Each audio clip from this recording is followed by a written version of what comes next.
Hello guys, my name is Archana Devi. So this video is a continuation for the topic indexing, which comes under the subject Principles of Database Design under module 5.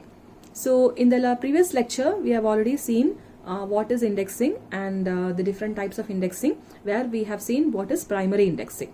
So in this video we'll look at a numerical for solving a primary indexing question. That is with and without indexing, what is the number of block accesses required. Okay, so let's try to understand this question first. It's given that the number of records, so you have a main file and the total number of records is given as 30,000, and the block size, right, the entire file is divided into various blocks. The block size of every block is given as 1024 bytes, and the strategy is unspanned here. So the unspanned, we have seen this unspanned and spanned mapping.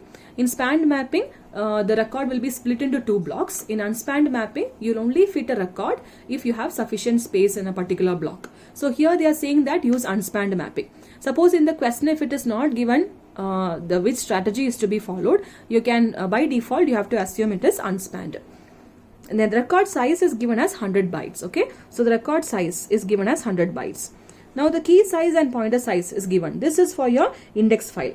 So this we'll see in the next strategy, where with indexing, when we try to find the number of block accesses. So the question is find the number of block accesses with and without indexing. So the first one we'll do without indexing. Let's try to find out how much block accesses are required. So you have some formula here. So I hope this diagram is clear to you. There are 30,000 records altogether, where you have number of blocks are there, and for each block there are for each record you have 100 bytes of data each record. Okay, so now let's try to understand this. You have the record size is given as 100 bytes, right? So suppose if you multiply the record size with the number of records in a block, okay, you don't know how many records are there in a block. So if you multiply the record size with the number of records in a block, you will get the block size. Yes or no? The record size multiplied with number of blocks will give you the block size. So I don't know what is the number of records in a block. So that in order to find out the number of records in a block, you can use this formula. So the number of record size multiplied by number of records in a block will give you the block size. So to find out the number of records in a block, which is also called as blocking factor, you have the total block size divided by the record size. The total block size, if you divide it by a single record size, you will get the number of records in a block. You need the number of records in a block in order to find out the number of blocks in the main file. That is why you find out the number of records in a block. So number of records in a block, using this formula, the block size is given as 1024. Divided by the record size is given as 100 bytes. So you get 10.24 here. So here you will actually take, since you are using unspanned mapping, you have 24 bytes left. So this we will not take. You will leave that 24 bytes, whatever you get, as unused. So you will only take the lower value, lower bound here. Okay. Hence you need altogether 10 records in order to store 100 bytes of data in a single block. Okay, so now you have found out how many records are there in a particular block. So suppose you know how many records are there in a particular block. So 10 records are there. If you multiply this number of records in a block with the number of blocks, we don't know how many blocks are there. If you multiply the number of records in a block with the total number of records, total number of blocks in the main file, you will get the total number of records, right? The number of records in a block multiplied by the total number of blocks in main file will give you the total number of records. So I need the total number of blocks. Only then I can find out the average number of block accesses using binary search. So the number of, using this formula, I can find out the number of blocks in main file as the total number of records divided by the number of records in a block. So the total number of records is given as 30,000. Divided by the number of records in a block, we have found out as 10 records. So there you will get 3000 blocks are there. 3000 blocks are there in the main file. So this is n. This is your n value. Okay. So in order to find the average number of block accesses, you have to locate a particular block. Using binary search, the formula is log n. We have already seen.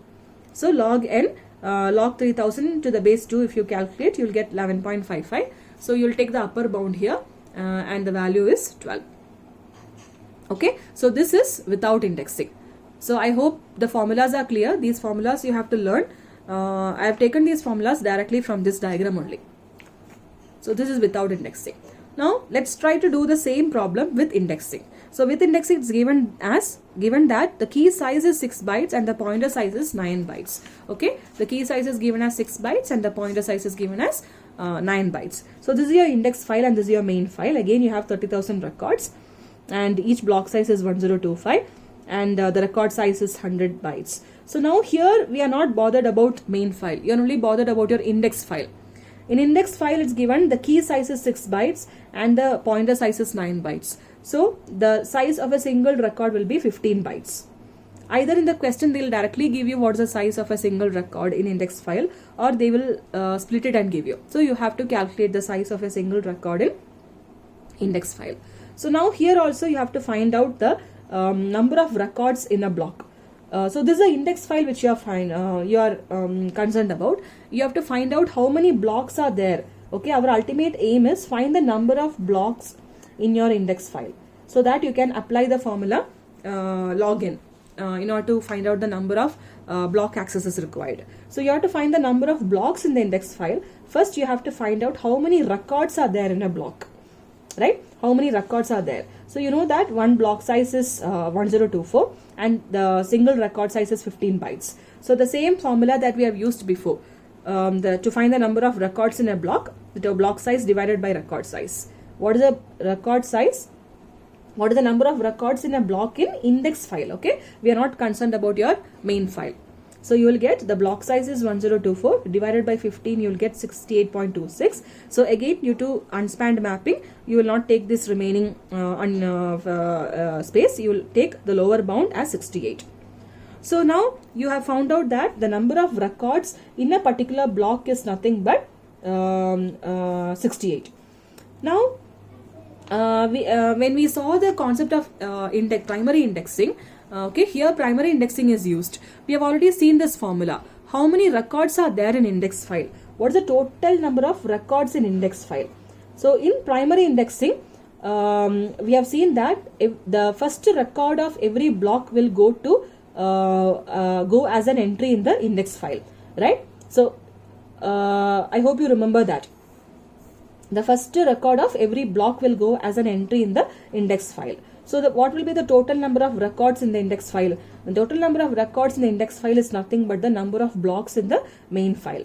I hope you remember that concept which I had explained in the previous video. So the number of records of index file is nothing but the number of blocks of main file. Okay, so here in this case, how many blocks are there in main file? In the previous case, we have found out that the number of blocks in main file are 3000. 3000 blocks are there in main file, right? So the number of entries in your index file will be 3000 in this case. 3000 will be the number of entries in index file. So now also we know that number of access required in index file is nothing but log n plus 2, where n is the number of blocks in index file. So now you have to find out what is the number of blocks in index file. So if you know what are the number of records in a block, if you know the number of records in a block, the number of records in a block is 68. So 68 multiplied by the total number of records will give you the total number of records, right? 68 multiplied by the total number of blocks will give you the total number of records in index file. So the number of records in a block multiplied by number of blocks in index file will give you the total number of records of index file. From that you can find out what is the number of blocks in index file.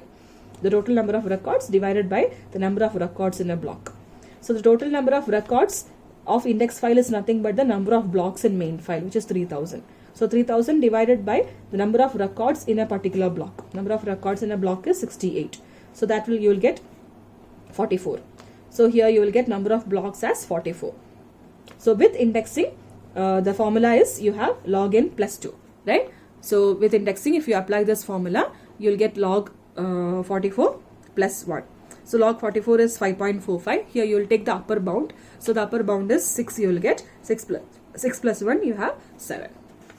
Okay. So I hope this numerical on primary indexing is clear to you. where you're doing the problem, the same problem with and without indexing. So here you can see that with indexing the number of block accesses required is only 7, whereas without indexing the number of block accesses required was 12. So the time is much less when you have indexing. I hope this problem is clear to you. Thank you.